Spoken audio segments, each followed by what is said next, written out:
عامر خان سے میری ملاقات ہوئی، میں نے اس کو کوئی دین کی بات نہیں کی، صرف محبت تھی. اب تک اس کے میسج آتے کہ میں زندگی میں کسی سے متاثر نہیں ہوا، تم پہلے آدمی ہو جس سے میں متاثر ہوں. میں نے کوئی جادو کیا، صرف محبت. لوگوں کو محبت دو، قریب ہوں. میں جب گیا بڑی مشکل سے، اللہ نے ملاقات کا کوئی راستہ ہی نہیں تھا، وہ مجھے نہیں جانتا تھا، میں اسے نہیں جانتا تھا، تو کوئی موقع نہیں مل رہا تھا ملاقات کا. تو اللہ نے شاہد آفریدی کو بھیج دیا. شاہد آفریدی اس کی دوستی تھی، ہمارا جو کرکٹر ہے. میں نے اس سے فون پر کہا یار میری ملاقات تو کرا. اس نے ملاقات کروائی. تو اس نے مجھے کہا آدھا گھنٹہ ہے، آدھا گھنٹہ. جب میں پہنچا میکسیمم پونا گھنٹہ. میں کہا ٹھیک. میں گیا تو وہ سہما ہوا چہرہ کہ بھئی مولانا آ گیا، پتہ نہیں کیا کہیں گے، بھئی یہ تو کیا کر رہا ہے، تو حرام کر رہا ہے، ناچ رہا ہے، گا رہا ہے، توبہ کر، ابھی تیرے لیے دوزخ کا فیصلہ ہو جائے. پتہ نہیں کیا ہو، وہ ڈرا ہوا سہما ہوا تھا.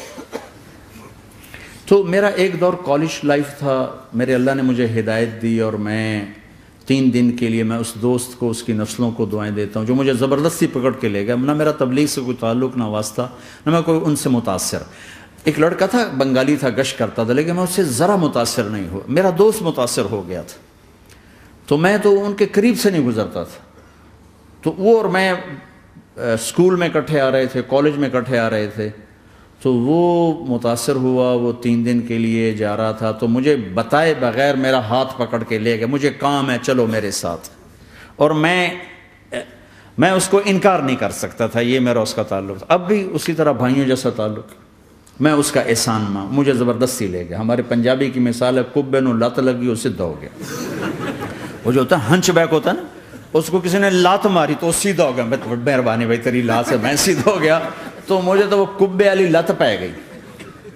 تو اللہ نے مجھے اس طرف لگا دیا. اور جب میری کالج لائف، میں نے کالج کا بہترین سنگر تھا، اسکول کا بہترین. یہ جنید جمشید کیا ہے جو اس زمانے میں یہ سارا کو ٹھا میں نے سارا کیا ہے. تو اب وہ بیچارہ ایسے بیٹھا ہوا. تو میں نے اس سے بیٹھتے فلموں کی باتیں شروع کر دی. اور تھوڑی دیر بعد کہ میں نے محسوس کیا کہ فرام 60 to 72 جو فلم انڈسٹری کو جتنا میں جانتا تھا اتنا وہ نہیں جانتا تھا. تو اس کے اوپر میرے علم کا روپ پڑ گیا. اس کی لائن کا علم تھا نا. تو وہ تو حیران پریشان، یہ واز تو ہو نہیں. تو کبھی دلیپ کمار کی باتیں شروع ہو گئیں، کبھی راج کپور کی شروع ہو گئیں، اور کبھی محبوب صاحب شروع ہو گئے، کبھی مدن موہن شروع ہو گئے. وہ آدھا گھنٹہ تو یوں ہی گزر گیا. تو آدھے گھنٹے کے بعد میں نے کہا جی ہمارا تو ٹائم اوور کا نہیں، اٹھیں چلے ادھر چل کے بیٹھتے. وہ کھانے کی ٹیبل پر تھے تو ہم وہاں جا کے بیٹھ گئے. پھر وہیں باتیں شروع ہو گئیں. جب اس کا سارا خوف دور ہو گیا اور ریلیکس ہو گیا، اس میں 1.25 گھنٹے سے 50 منٹ گزر گئے تھے. تو پھر میں نے کہا عامر بھائی آپ حج پہ آئے ہیں، اگر آپ اجازت دیں تو آپ کو اپنے نبی کا حج سنو. کہنے لگے ہاں جی ضرور سنائی. پھر میں 1.25 گھنٹہ بولتا رہا اور وہ ایسے کر کے یہاں سے وہ یوں نہیں ہوا. 1.25 گھنٹہ ایسے بیٹھ کے یوں سنتا، ہلا نہیں اپنی جگہ سے. لوگ محبت کے بھوکے ہیں، تم فتوے دینا شروع کر دیتے. 2 گھنٹے کی ملاقات کے بعد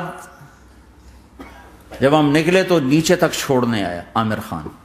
حج کے بعد میں نے کہا ایک ملاقات اور ہو جائے گا، ضرور ہوگی. پھر اس کا میسج آیا کہ میں مدینے چلا گیا ہوں، معذرت چاہتا ہوں. میں نے کہا میں مدینے آ جاؤں گا. میں مدینے پہلے ہو آیا تھا حج سے پہلے.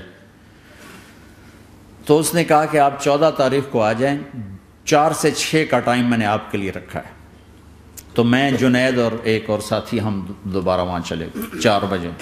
4:15 ہم اس کے ساتھ ہماری سٹنگ شروع ہوئی. 4:15 سے 10:15 تک 6 گھنٹے مسلسل.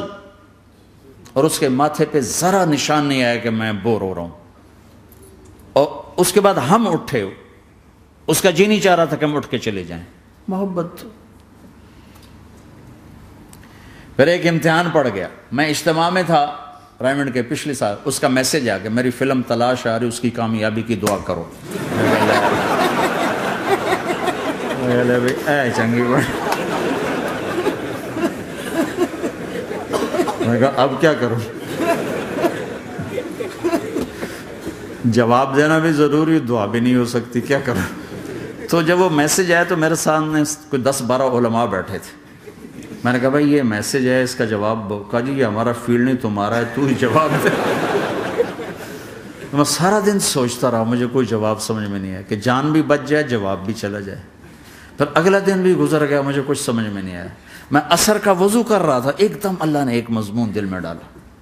تو میں نے فوراً بیٹھ کے اس کو میسج کیا کہ عامر بھائی، جو کریٹو ہوتا ہے نا ذہن، یہ اللہ کسی کسی کو دیتا ہے. تخلیقی ذہن یہ اللہ تعالیٰ کسی کسی کو دیتا ہے، ہر ایک کو نہیں دیتا.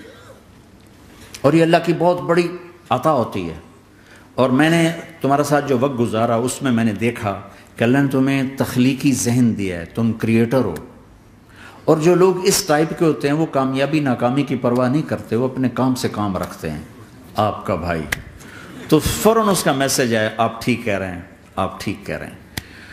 بات ہو گئی. پھر میں تھا ہانگ کانگ، میں نے وہاں سے اس کو میسج کیا. دیکھو کسی مصروف آدمی کو براہ راست فون نہ کیا کرو، میسج کیا کرو کہ میں آپ کو فون کر سکتا ہوں، چونکہ میں اس کا بہت ستایا ہوا، بہت ستایا. تو میں نے اسے میسج کیا کہ میں طارق جمیل ہانگ کانگ میں آپ کو فون کر سکتا ہوں، میں آپ کو فون کر سکتا ہوں. میں ہمیشہ اسے، اب بھی میرا فون پہ رابطہ ہے، میں پہلے اسے میسج دیتا ہوں میں آپ کو فون کر سکتا ہوں. اگر اس کا جواب نہ ہے پھر میں نہیں کرتا ہوں. کبھی وہ خود کر لیتا ہے، کبھی وہ میسج دے دیتا ہے کال کر لیں. تو تھوڑی دیر بعد اس کا فون آ گیا، کیونکہ میں اس وقت دلی میں ہوں، کانفرنس میں تھا. تو میں نے آپ کا میسج دیکھا تھا، میں اٹھ کے باہر آ گیا ہوں، ابھی آپ سے بات کر کے پھر میں جاؤں گا. تو اسے باتیں کرتے کرتے کہنے لگا آپ کی دعا سے میری فلم کامیاب ہو گئی. میں کہا یا اللہ میں کوئی نہیں کی تھی تینوں.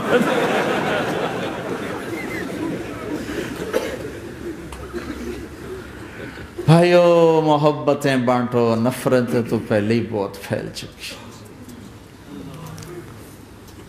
نشہ پلا کے گرانا تو سب کو آتا ہے، مزہ تو تب ہے کہ گردے کو تھام لے ساتھ.